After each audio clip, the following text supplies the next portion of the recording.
ہم نے اس میں بڑے اہم ایشوز ڈسکس کیے ہیں، ملک کے ایشوز کہ ہمارا ملک کدھر جا رہا ہے، کون سے ایسے ایشوز ہیں جو اس وقت اس سطح پہ پہنچ چکے ہیں کہ اگر ہم نے ان کے اوپر ایکشن نہ لیے تو آگے ہمارے ملک کو بہت بڑا نقصان ہو سکتا ہے۔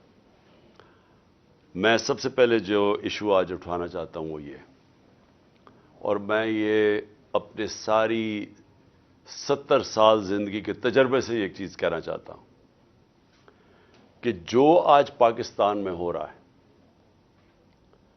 جس شرمناک طریقے سے بڑے بڑے ڈاکوؤں کے کیسز معاف کیے جا رہے ہیں، میں آپ کو یقین دلاتا ہوں کہ میں نے اپنے 70 سال میں بنانا ریپبلکس کے اندر ایسی چیزیں نہیں دیکھی۔ بنانا ریپبلک کیا ہوتی ہے؟ بنانا ریپبلک وہ ہوتی ہے جدھر جنگل کا قانون ہوتا ہے، جدھر جس کی لاٹھی اس کی بھینس ہوتی ہے، جدھر طاقت کی حکمرانی ہوتی ہے، جدھر انصاف نہیں ہوتا، جدھر رول آف لا نہیں ہوتا۔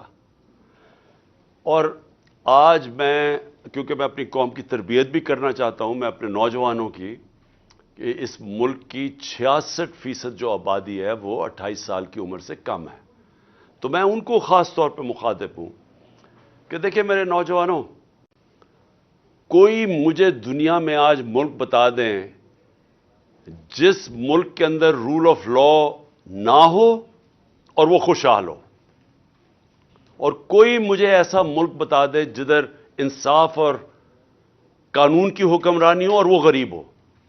یہ آپ کو کہیں دنیا میں نہیں ملے گا۔ جن دنیا کے ممالک کے اندر طاقتور کے مجرموں کے لیے ایک قانون، جس طرح میرے نبی صلی اللہ علیہ وسلم نے کہا تھا کہ جب طاقتور چوری کرے تو اس کو پکڑو نہ، اس کو این آر او دے دو، اور صرف کمزور غریب لوگوں کو، چوروں کو جیلوں میں ڈالو، وہ ملک تباہ ہو جاتے ہیں۔ ہم تباہی کے کنارے کے اوپر کھڑے ہیں۔ میں آج صرف یہ، ہماری معیشت بالکل تباہی کی طرف جا رہی ہے۔ اس معیشت تباہی کی طرف جا ہی اس لیے رہی ہے کہ ہمارے ملک کے اندر انصاف نہیں ہے، اور انصاف یعنی میں نے اپنی زندگی کے اندر اس طرح کا ظلم نہیں دیکھا جو آج ہو رہا ہے۔ چن چن کے اس ملک کے بڑے بڑے ڈاکو جو اس ملک میں بھاگے ہوئے تھے، مفرور تھے، کیونکہ ان کے اوپر کرپشن کیسز لگے ہوئے تھے، آج وہ سارے باری باری واپس آ رہے ہیں اور ان کے سارے کیسز ختم ہو رہے ہیں۔ ایک طرف جیل بھرے ہوئے بیچارے غریب لوگوں سے، چوروں سے، چھوٹی چھوٹی چوریوں پہ جو جیل میں، آج کل کی مہنگائی میں برے حالات، بے روزگاری، ایکسکیوز می، بے روزگاری، مہنگائی، چیزیں دن بدن مہنگی ہو رہی ہیں، کھانے پینے کی چیزیں، وہ بیچارے چوری کرتے ہیں، چھوٹی چوری کرتے ہیں تو وہ جیلوں میں چلے جاتے ہیں۔ اور وہ لوگ جنہوں نے دونوں ہاتھوں سے 30 سال سے اس ملک کو لوٹا ہے، یہ جو دو بڑے خاندان جنہوں نے، جن کی چوریوں کے اوپر کتابیں لکھی ہوئی ہیں، ایک ریمنڈ بیکر کی کتاب ہے دی وے آف دی ورلڈ، یہ زرداری اور شریف خاندان کے اوپر پورا چیپٹر لکھا ہوا ہے ان کی چوری کے اوپر، کہ ملک کا کرپشن ہوتی ہے ملک کا پیسہ چوری کرنے کا، ان کی کرپشن پہ ملک کا جو انہوں نے پیسہ چوری کیا وہ کتاب ان کی کتاب میں ہے۔ اور اگر یہ غلط انہوں نے لکھا تو جا کے ان کے اوپر سو کریں، جس طرح میں یہ جیو اور جیو گروپ کو سو کر رہا ہوں، دبئی کے اندر بھی کر رہا ہوں، امریکہ میں بھی کر رہا ہوں، اور برطانیہ میں بھی کر رہا ہوں، کیونکہ وہاں کے قانون ایسے ہیں کہ آپ اگر کسی کے اوپر غلط چیز کریں، غلط بیانی کریں، وہاں تو وہ بڑے سٹرکٹ قانون ہیں، تو کیوں نہیں ان کو سو کرتے؟ ادھر ایک اور کتاب ہے سوسکن کی، وے آف دا ورلڈ، جس میں وہ بلاول بھٹو کی والدہ بتا رہی ہیں کہ کتنے دنیا کے اندر باہر کے ملکوں میں ان کے بینک اکاؤنٹس ہیں، وہ اس کتاب میں لکھا ہوا ہے۔ بی بی سی کی ڈاکیومنٹریز بنی ہوئی ہیں، بی بی سی نے ڈاکیومنٹریز بنائی ہیں شریف خاندان اور زرداری خاندان کی چوری کے اوپر. تو ان کو ساروں کو پاک کیا جا رہا ہے NRO 2 دے کے. NRO جنرل مشرف نے دیا تھا. 4 گنا پاکستان کے قرضے بڑے تھے NRO 1 کے بعد. لوٹ مار ہوئی تھی. ہم نے اٹھایا تھا وہ بینکرپٹ ملک جو 2018 کو ہمیں ملا تھا کہ جب دیوالیہ نکلا ہوا تھا. اور یہ اب NRO 2 جنرل باجوہ نے دیا ان کو کہ یہ اب آئے ہیں سارے پاک ہو کے اور آہستہ آہستہ ان کے سارے کرپشن کیسز ختم ہو رہے ہیں. اور ایک ایک یعنی قانون بنائے ہیں انہوں نے نیب امینڈمنٹس میں کہ ایک ایک کی کرپشن معاف ہو رہی ہے. اور افسوس کی بات یہ ہے کہ سلمان شہباز واپس آتا ہے, ہار پہنائے جاتے ہیں اس کو, اور اس کے بعد وہ پوری پریس کانفرنس کرتا ہے کہ کتنا ظلم ہو گیا سلمان شہباز سے. پہلے تو یہ بتاؤ سلمان شہباز کہ آپ کی رمضان شوگر مل کے اندر نوکروں کے پاس 16 ارب روپے 1600 کروڑ روپیہ کیسے ان کے بینک اکاؤنٹس میں آ گیا تھا؟ پھر اگلا جواب دو کہ 4 وہ مارے گئے ہیں, 4 آپ کے گواہ ہارٹ اٹیک سے مرے ہیں, اور جو انویسٹیگیٹ کر رہا تھا ڈاکٹر رضوان وہ بھی ہارٹ اٹیک سے مرا ہے. ایک نیٹ فلکس کے اوپر پروگرام دیکھ لیں, اس میں بتایا گیا ہے کہ یہ کیسے ایک نرس نے کتنے لوگوں کا قتل ان کو مارا تھا جو ہاسپٹل میں تھے. کیسے مارا تھا؟ وہ صرف انسولین انجیکٹ کرتے تھے ان کے اندر, انسولین انجیکٹ کرتے تھے اور اس سے ہارٹ اٹیک ہو جاتا تھا اور پتہ بھی نہیں چلتا تھا. تو کبھی کسی نے کوشش تو کرے کہ ایک دم یہ سارے لوگوں کو ہارٹ اٹیک کیسے ہو گئے, اور جب وہ مر گئے سارے تو یہ واپس آ گئے ہیں اور واپس آ کے کہتے ہیں جی بہت بڑا یہ بے قصور آدمی ہے. اس کے علاوہ اسحاق ڈار بھی صاف ہو گیا. اسحاق ڈار نے $5 ملین کا جب نیب نے پوچھا کہ جناب اپنے بچوں کو $5 ملین بھیجیں, کدھر سے آیا پیسہ؟ کہتا جی دبئی کے شیخ نے میں نے اس کا یہ کام کیا تھا, اس نے دیا. انہوں نے کہا اچھا جناب رسید بتا دیں کہ کس نے پیسہ دیا ہے. جیسے انہوں نے رسید مانگی پرائم منسٹر کے جہاز میں بیٹھ کے ملک سے باہر بھاگ گیا. اور یہ شریف خاندان کا یہ جو بڑے بڑے انکشاف ہوا تھا ان کی ایون فیلڈز اپارٹمنٹ یہ جو مے فیئر کے اندر ان کے 4 سب سے لندن کے مہنگے علاقے میں جدھر یہ رہتے ہیں, تو آج تک ایک نہیں چیز بتا سکے کہ پیسہ سورس آف انکم کدھر سے آئی تھی. اور اسی طرح مجھے افسوس سے کہنا پڑتا ہے کہ آج آصف زرداری کی بہن, وہ سارے اگر سندھ کے اندر جا کے پوچھ لیں کہ وہ جدھر بھی کٹ آتا ہے وہ کدھر جاتا ہے, وہ زرداری مافیا کے پاس جاتا ہے. تو وہ بھی معاف ہو گیا, زرداری بھی معاف, تو یہ سب بچ جائیں گے آپ. اور میں یہ اپنی قوم کو یہ آج بتانا چاہتا ہوں کہ میں آپ سے نہیں 26 سال سے یہ چیزیں کہہ رہا تھا. 26 سال سے میں کہتا جا رہا تھا کہ کیونکہ پاکستان میں قانون کی حکمرانی نہیں ہے اس لیے کرپشن ہے, کیونکہ قانون کی حکمرانی نہیں ہے اس لیے قبضہ گروپ ہے. کیوں نہیں امریکہ میں قبضہ گروپ, کیوں نہیں یورپ میں قبضہ گروپ, کیوں نہیں لندن میں کسی کے جو بیچارے آپ کے پاکستانی محنت کرتے ہیں ان کی زمینوں پہ کیوں نہیں قبضے ہوتے؟ پاکستان میں آتے ہیں تو کیوں ہوتے ہیں؟ کیونکہ یہاں طاقت کی حکمرانی ہے. اور یہ ہے جنگ ہماری قوم کے لیے. نوجوانوں یہ جنگ ہم لڑ رہے ہیں, انصاف کی تحریک. اب میں دوسرے پہلو پہ آتا ہوں, معیشت کے اوپر. میں نے اس کو پچھلے 2 دن بھی بات کی ہے. میں صرف یہ پھر سے اپنی قوم کو آج کہنا چاہتا ہوں کہ کوئی بھی معیشت کو سمجھتا ہے, سب سے پہلا اصول معیشت کا کیا ہے کہ سیاسی استحکام ہو, پولیٹیکل سٹیبلٹی ہو. معیشت کبھی بھی اس معاشرے میں نہیں چل سکتی جدھر جب لوگوں کو, میں اگر انویسٹر ہوں, میں بزنس مین ہوں, جب مجھے یہی اعتماد نہ ہو کہ میں آج پیسہ لگاتا ہوں تو کل کیا ہوگا, مہینے کے بعد کیا ہوگا, 6 مہینے کے بعد کیا ہوگا. انسرٹنٹی جب ہوگی معاشرے میں, کبھی بھی اس معاشرے کے اندر سرمایہ کاری نہیں آتی. آج بزنس بالکل رک گئی ہے پاکستان میں. 88% پاکستان کے بزنس مین کہتے ہیں کہ ہمیں کوئی اعتماد اس حکومت پہ نہیں ہے. آج 100% تقریباً جو بیرون ملک جو انویسٹرز ہوتے ہیں جن کو جو کدھر سے لیتے ہیں کہ ملک کی معیشت کے کیا حالات ہیں.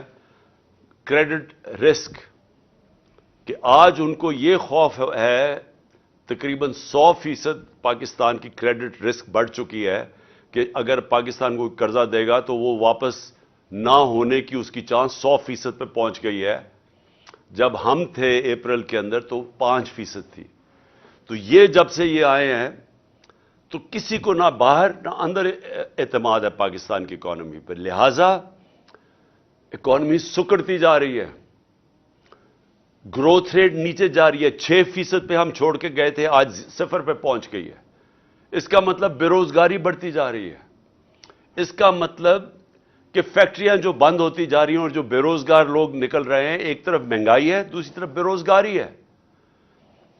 کیسے لوگ تنخواہ دار لوگ کیسے گزارا کریں گے آج؟ اوپر سے کسان علیحدہ رو رہا ہے، بجلی کے بل اسمانوں پہ ہیں، ڈیزل کی قیمت جو ہم 150 روپے لیٹر چھوڑ کے گئے تھے، آج عالمی منڈی میں تیل نیچے آ چکا ہے. ہمارے دور میں 115 سے لے کے 103 روپے $103 تھا.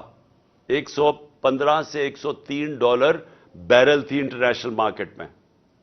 آج وہ $80 سے نیچے آ گئی ہے. لیکن ڈیزل کدھر ہے؟ پٹرول کدھر ہے؟ کیسے بجلی کی قیمت آج کدھر ہے؟ ہم 17-18 روپے یونٹ پہ چھوڑ کے گئے تھے، آج وہ 40 روپے سے اوپر چلا گیا. کس طرح لوگ پیسے دیں گے؟ کسان جس کے پاس پیسہ آیا تھا ہمارے دور میں، اس نے اپنی زمین پہ لگایا تھا، جس کی وجہ سے ریکارڈ پیداوار ہوئی تھی، 4 بڑی بڑی فصلوں کی ریکارڈ پیداوار ہوئی تھی. آج کسانوں سے پوچھے کیا حالات ہیں ان کے؟ کسان علیحدہ پسا ہوا ہے، بزنس مین علیحدہ پسا ہوا ہے، انڈسٹری ہماری بند ہو رہی ہے. سروسز، یہ جو آئی ٹی کے اندر ہم نے اتنے انسینٹیوز دیے تھے، ہماری 75% آئی ٹی ایکسپورٹس بڑھی تھی، ان کے انسینٹیوز انہوں نے واپس. تو سوال یہ ہے کہ اب ہم کدھر سے آمدنی بڑھائیں گے اپنے قرضے واپس کرنے کے لیے؟ اگر ایک ملک کے اوپر قرضہ چڑھا ہوا ہے، گھر پہ قرضہ چڑھا ہوا ہے، تو وہ واپس کیسے کرتا ہے؟ آمدنی بڑھا کے. تو جب آمدنی سکڑتی جا رہی ہے تو قرضے ہم نے کیسے واپس کرنے ہیں؟ ہم کیسے جو ہماری آگے لائبلٹیز آ رہی ہیں ہم کیسے واپس کریں گے؟ ان کے پاس تو کوئی پلان نہیں ہے. آج ذرا صرف میں بتانا چاہتا ہوں تھوڑی سی قیمتیں جو عام آدمی کو آج افیکٹ کرتی ہیں. پیاز، لوگ کئی پیاز اور روٹی کھاتے ہیں، 400% اس کی قیمت بڑھ چکی ہے پیاز کی. ٹماٹر، یہ بھی عام لوگ جو گوشت نہیں کھا سکتے وہ لوگ روٹی کے ساتھ ٹماٹر کے ساتھ روٹی کھاتے. 300% بڑھ چکی ہے اس کی قیمت. آٹا یعنی روٹی کے بغیر کون گزارا کرتا ہے؟ 100% قیمت بڑھ چکی ہے آٹے کی. دالیں، 50% قیمت بڑھ چکی ہے دالوں کی. گھی، عالمی مارکیٹ میں نیچے آ گیا پام آئل، آج گھی کی 50% قیمت بڑھ چکی ہے. میں یہ اس لیے آپ کو بتا رہا ہوں کہ جو عام لوگ ہیں سوچیں کہ وہ کیسے گزارا کرتے ہوں گے آج. تو جب معیشت نیچے جا رہی ہے، میں پھر سے ریپیٹ کرتا ہوں، اور میں سارے پاکستان کے اداروں سے آج بات کر رہا ہوں. میں اس لیے پاکستان کے سارے اداروں سے بات کر رہا ہوں کہ یہ جو ہونے جا رہا ہے یہ آپ سب کو افیکٹ کرے گا. کوئی ادارہ جزیرہ نہیں ہے کہ ملک نیچے جا رہا ہو تو وہ جزیرہ بچ جائے گا. سارا ملک ہی نیچے جائے گا. یہ مجھے تو ایسے لگتا ہے کہ یہ ایک سازش کے تحت ہمارے ملک سے ہوا ہے کہ ایک جس طرح کسی نے پلان کر کے ہمارے ملک کو اس طرف لے کے جا رہا ہے کہ ملک اگر خدا نخواستہ ڈیفالٹ کر جائے تو اس کے بعد سب سے پہلے ملک کی نیشنل سیکیورٹی متاثر ہوگی. اور نیشنل سیکیورٹی ہم سب جانتے ہیں کہ نیشنل سیکیورٹی جو پاکستان 7 گنا بڑا ملک ہے ہمارے ساتھ، جس کے ساتھ 3 جنگیں ہو چکی ہیں. تو اگر ہمیں تو صرف اعتماد یہ ہے کہ ہمارے پاس ایک ایسا ہتھیار ہے جس کی وجہ سے کوئی ہمیں حملہ نہیں کرے گا، لیکن اگر ملک ہی بینکرپٹ ہو گیا تو جو لوگوں نے ہمیں پھر وہاں سے بیل آؤٹ کرنا ہے وہ کیا قیمت مانگیں گے؟ ہم سب جانتے ہیں وہ کیا قیمت مانگیں گے. میں یہ ویسے واضح آج کرنا چاہتا ہوں کہ میں یہ ایک تاثر دیا جا رہا ہے کہ جناب ہم چاہتے ہیں کہ ملک کی اسٹیبلشمنٹ ہماری مدد کرے. یہ جب ہمارے خلاف یہ دھرنے دیے جا رہے تھے اور یہ جب کہا جا رہا تھا کہ جی ساری جو پی ڈی ایم کی جماعتیں ہیں یہ سارا وقت کہہ رہے تھے کہ جی ان کو چھوڑ کے تو ہماری مدد کریں. میں بالکل کسی سے کوئی مدد نہیں مانگ رہا. میں قطعی طور پہ یہ نہیں کہہ رہا کہ اسٹیبلشمنٹ ہماری مدد کرے. میں یہ چاہ رہا ہوں کہ اسٹیبلشمنٹ نیوٹرل ہو. میں اس لیے چاہ رہا ہوں اسٹیبلشمنٹ نیوٹرل ہو کہ اسٹیبلشمنٹ کا وقار اوپر جائے. جنرل باجوہ کے دور کے اندر فاصلہ عوام اور اسٹیبلشمنٹ کے بیچ میں فاصلے بڑھ گئے. یہ ہمارے ملک کا نقصان. اس ملک کو ایک مضبوط فوج کے ادارے کی ضرورت ہے. میں ایک آزاد آدمی ہوں, ایک آزاد ملک میں رہنا چاہتا ہوں. میں کسی صورت یہ نہیں چاہتا کہ ہماری فوج کمزور ہو اور ہماری آزادی چلی جائے. اس لیے یہ پاکستان کے انٹرسٹ میں ہے کہ ہمارا فوج کا ادارہ مضبوط ہو. مضبوط وہ تب ہوگا جب وہ نیوٹرل ہو, وہ مداخلت نہ کرے. جو جنرل باجوہ کے دور کے اندر جس طرح کے بے دردی سے انہوں نے ہماری پالیٹکس کے اندر جس طرح انہوں نے کیا, میں آپ کو کہتا ہوں کہ میں نے اپنی زندگی میں جس طرح کی کھلی دشمنی ہمارے ساتھ کی گئی ان 7 مہینوں کے اندر میں نے کبھی یہ نہیں دیکھا. جس طرح جو ہماری حمایت کرتا تھا, میڈیا کرتا تھا, اس کے خلاف ایکشن, ہمارے لوگوں کے اوپر دھمکیاں علیحدہ, گمنام نمبر سے ٹیلی فون آ رہے ہیں اور دھمکیاں دیے جا رہے ہیں کہ عمران خان کو علیحدہ چھوڑو. میرے خلاف سٹیٹمنٹس لینے کی کوشش کی, لوگوں کو کہا کہ عمران خان کے خلاف سٹیٹمنٹ دو. یہ جو سارا توشہ خانہ کیس ہے اس کے پیچھے کون تھا؟ کون ان کو پکڑ کے یہ لوگوں سے سٹیٹمنٹس دلوا رہا تھا؟ اور اس کے علاوہ جو ارشد شریف سے ہوا, جو اعظم سواتی سے ہوا اور ہو رہا ہے, جو شہباز گل سے ہوا, جو جمیل فاروقی سے ہوا, صرف اس لیے کہ وہ ہمارے حق میں سٹیٹمنٹس دے رہا تھا, جو ٹی وی چینل سے کیا گیا. کبھی میں نے آپ کو بتایا کہ میں نے جنرل مشرف کے مارشل لاء کی میں سخت خلاف تھا اور انہوں نے میں نے جیل گیا ان کے دور میں. میں نے کبھی اس طرح کی سختی, اس طرح کی ہیومن رائٹس کی وائلیشن اس دور میں نہیں دیکھی تھی جو میں نے اس جنرل باجوہ کے اس دور میں دیکھی. اور مجھے افسوس سے کہنا پڑتا ہے کہ جس طرح کی انہوں نے ہمارے ساتھ سختیاں کی, ایک وہ پارٹی جو کہ پاکستان کی فیڈرل پارٹی ہے, سب سے بڑی پارٹی ہے پاکستان کی اس وقت, میں یہ آگے پاکستان کی تاریخ میں سب سے بڑی فیڈرل پارٹی ہے. ذوالفقار علی بھٹو کی پیپلز پارٹی بھی اس طرح سارے پاکستان میں نہیں تھی جو آج تحریک انصاف ہے. ایک نیشنل لیول کی پارٹی ہے. ہمیں کمزور کرنے کی کوشش کی. اور تو چھوڑے جو کہ جس طرح انہوں نے اعظم سواتی سے کیا ہے, مجھے تو حیرت ہوتی ہے کہ کیسے کسی ایک سینیٹر, ایک وہ شہری جو باہر کمائی کر کے پاکستان اپنا پیسہ لے کے آتا ہے, کیسے اسے صرف ایک ٹویٹ کے اوپر, کیا ٹویٹ یہ اس نے کی کہ جنرل مشرف نے NRO 2 دیا؟ سارا پاکستان جانتا ہے کہ جنرل مشرف نے جنرل باجوہ نے NRO 2 دیا, مشرف نے NRO 1 دیا, سب کو پتا ہے. ہمیں کئی دفعہ انہوں نے کہا جب ہم گورنمنٹ میں تھے کہ جی چھوڑ دیں احتساب کو, چھوڑ دیں اقتصادیات کے اوپر کانسنٹریٹ کرو, اکانومی پہ کانسنٹریٹ کریں, احتساب کو بھول جائیں. ہمیں فیٹف کے اندر ان کی طرف سے آئی ریکویسٹ کہ جناب فیٹف میں ان کو NRO 2 دے دو, یہ اپوزیشن کو. تو ہمیں تو پتہ ہے کہ NRO 2 کس نے دیا. تو اگر اعظم سواتی نے یہ ایک ٹویٹ کر ہی دی, یہ اس کی اتنی بڑی سزا تھی کہ اس کو پہلے پوتوں اور پوتیوں کے سامنے گھر میں 3 بجے گھس کے مارا گیا, پھر اس کو ننگا کر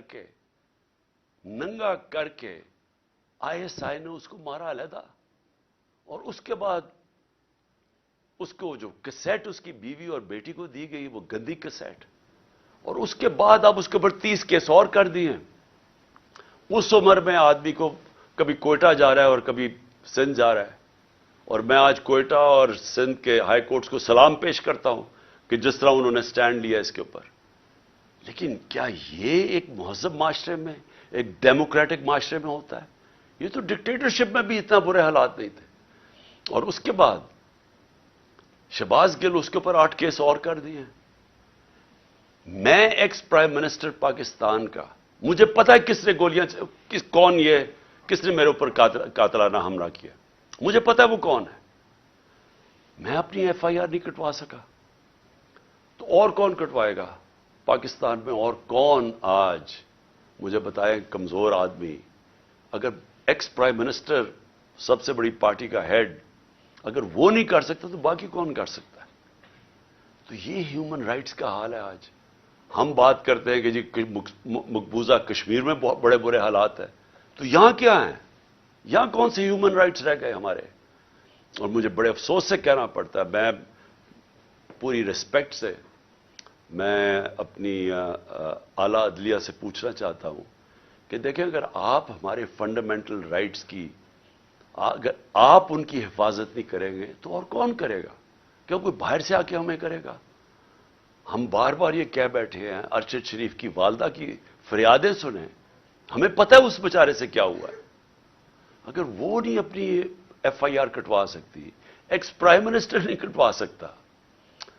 اور میں یہ بھی سوال پوچھنا چاہتا ہوں کہ کیا جنرل مشرف کو جب ہم تنقید کرتے تھے، اور ہم کھل کے جنرل مشرف کی تنقید کرتے تھے، تو کیا ہم فوج کی تنقید کر رہے تھے؟ سب کو پتا تھا کہ جنرل مشرف کی ہم تنقید کر رہے ہیں، ہم فوج کی نہیں. قوم فوج کو پیار کرتی ہے، کیونکہ قوم کو پتا ہے کہ ہمیں وہ آزاد رکھنے والی ہماری فوج ہے. تو آج اگر میں جنرل باجوہ کی جو بھی تنقید کرتا ہے، جنرل باجوہ نے وہ پاکستان سے کیا جو دشمن نہ کر سکے. 7 مہینے کے اندر وہ اکانومی جو اپنی 70